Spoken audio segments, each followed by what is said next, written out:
സ്ട്രെച്ചറിൽ ഇവിടെ വന്നിട്ട് പെട്ടെന്ന് എടുത്തുകൊണ്ട് പോകുമായിരുന്നു. പിന്നെ ചുറ്റും വെള്ളപ്പൊക്കം ആയതുകൊണ്ട് അവരും വരാൻ ഇച്ചിരി ഡിലേ ആയിപ്പോയി.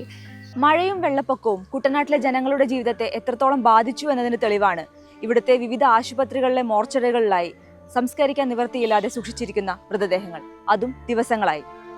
വീടുകളിലെല്ലാം വെള്ളം കയറിയിരിക്കുന്നു. അതുപോലെ തന്നെ കുടുംബ കല്ലറകളും വെള്ളത്തിനടിയിലാണ്. പല ശ്മശാനങ്ങളും അടഞ്ഞുകിടക്കുന്നു. ഒരു മനുഷ്യന്റെ അവസാന യാത്രയ്ക്ക് പോലും വെള്ളം തടസ്സമാവുന്ന കാഴ്ചയാണ് കുട്ടനാട്ടിൽ കണ്ടുകൊണ്ടിരിക്കുന്നത്.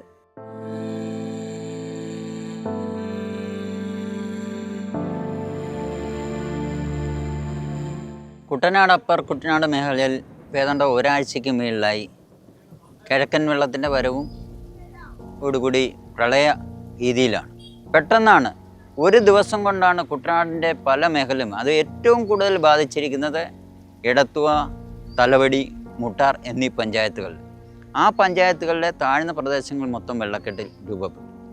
അതുപോലെ തന്നെയാണ് ഏറ്റവും വലിയൊരു പ്രശ്നമായി കഴിഞ്ഞ ദിവസം നമ്മുടെ വാർഡിലെ തന്നെ തലവടി പഞ്ചായത്ത് 11-ാം വാർഡിൽ കറുത്തേരി മോഹനൻ എന്ന് പറയുന്ന ഒരാൾ മരണപ്പെട്ടു. ആ വീടും പരിസരവും വീടിൻ്റെ പരിസരം മൊത്തം വെള്ളം കയറി കിടക്കുന്നത് കൊണ്ട് സംസ്കാരം നടത്താൻ ഏതാണ്ട് 3 ദിവസത്തോളം കഴിഞ്ഞാണ് സംസ്കാരം നടത്തിയത്. 3-ാം തീയതി വൈകുന്നേരമായിരുന്നു സംഭവം. അച്ഛൻ ഓൾറെഡി ഹോസ്പിറ്റലൈസ്ഡ് ആയിരുന്നു. ഡിസ്ചാർജ് ആയി 2-3 ദിവസമായി വന്നിട്ട്. അപ്പോൾ ആൾക്ക് ആസ്മയുള്ള ആളാണ്, COPD ഒക്കെ ഉള്ളതാണ്. അതുകൊണ്ട് കോൺസെൻട്രേറ്റഡ് ഓക്സിജൻ കണക്റ്റഡ് ആയിരുന്നു. അച്ഛൻ ഹോം ഓക്സിജനിലായിരുന്നു. ഒരു 6:30 ആയപ്പോൾ വോൾട്ടേജ് പെട്ടെന്ന് കൂടിയും കുറഞ്ഞ് നിൽക്കാൻ തുടങ്ങി. അങ്ങനെ പിന്നെ പെട്ടെന്ന് കറണ്ടും പോയി. അപ്പം ഓക്സിജനിൽ നിന്ന് സൗണ്ട് കേട്ടാണ് ഞങ്ങൾ ശ്രദ്ധിക്കുന്നത്. ചേച്ചിയാണ് അച്ഛൻ്റെ അടുത്ത് പോയി നോക്കുന്നത്. അപ്പം അച്ഛൻ വാഗൊണ്ട് ശ്വാസം എടുക്കുമായിരുന്നു ആൾ. ഞങ്ങൾ പിന്നെ ചേച്ചിയും ഞാനും കൂടെ അടുത്ത് നിന്ന് നോക്കി, തട്ടി നോക്കിയിട്ടൊന്നും അപ്പം ബോധമില്ലായിരുന്നു ആൾക്ക്, പൾസും ഇല്ലായിരുന്നു. അപ്പം ഞാൻ, ചേച്ചി നേഴ്സാണ്, ഞങ്ങൾ CPR സ്റ്റാർട്ട് ചെയ്തു. അപ്പോൾ കറണ്ട് ഇല്ല ഇവിടെ. എമർജൻസി ഒക്കെ വെച്ചാണ് ഞങ്ങൾ. അപ്പോൾ തന്നെ ഞങ്ങൾ ആംബുലൻസിന് ഇൻഫോം ചെയ്തായിരുന്നു. പിന്നെ ചുറ്റും വെള്ളപ്പൊക്കം ആയതുകൊണ്ട് അവരും വരാൻ ഇച്ചിരി ഡിലേ ആയിപ്പോയി. അതൊക്കെ കൊണ്ട് ഇച്ചിരി ലേറ്റായിട്ടാണ് അടുത്തുള്ള ഹോസ്പിറ്റലിലോട്ട് അച്ഛന് ഷിഫ്റ്റ് ചെയ്തത്. വെള്ളം ആയതുകൊണ്ട് സ്ട്രെച്ചറിൽ ഇവിടെ വന്നിട്ട് പെട്ടെന്ന് എടുത്തുകൊണ്ട് പോകുമായിരുന്നു.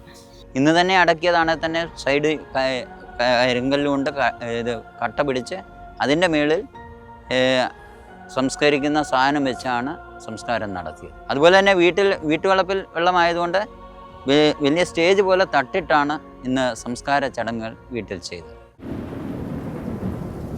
ഇതുപോലെ തന്നെ ഒരു 10 ആൾക്കാരുടെ മൃതദേഹങ്ങൾ പല സ്വകാര്യ ആശുപത്രികളിലും അതുപോലെ സർക്കാർ ആശുപത്രികളുടെയും മോർച്ചറികളിൽ സൂക്ഷിച്ചിരിക്കുകയാണ്. തൊട്ടടുത്ത് തന്നെ ഒരാടെ അദ്ദേഹത്തിൻ്റെ സംസ്കാരം ചെയ്യാൻ വേണ്ടി ആ പള്ളിയിൽ വെള്ളം ഇറങ്ങിയിട്ടില്ല. ആ പള്ളിയിൽ വെള്ളം ഇറങ്ങിയാൽ മാത്രമേ അദ്ദേഹത്തിൻ്റെ സംസ്കാരം നടത്താൻ സാധിക്കൂ. അത് വരുന്ന ചൊവ്വാഴ്ചത്തേക്കാണ് തീരുമാനിച്ചിരിക്കുന്നത്. ഇതുപോലെയാണ് കുട്ടനാടിൻ്റെ ഒരു പ്രാദേശികമായില്ലേ കുട്ടനാടിൻ്റെ വലിയൊരു പ്രശ്നം. നമ്മൾ കാണുമ്പോൾ കുട്ടനാട് എങ്ങനെ നോക്കിയാലും ഏത് ക്യാമറ വെച്ചാലും വളരെ സൗന്ദര്യമുള്ള ഒരു പ്രദേശമാണ് കുട്ടനാട്. പക്ഷേ കുട്ടനാടിലെ ജനങ്ങളുടെ ജീവിതം എന്ന് പറയുന്നത് വളരെ ദുരിതത്തിലാണ് കഴിയുന്നത്.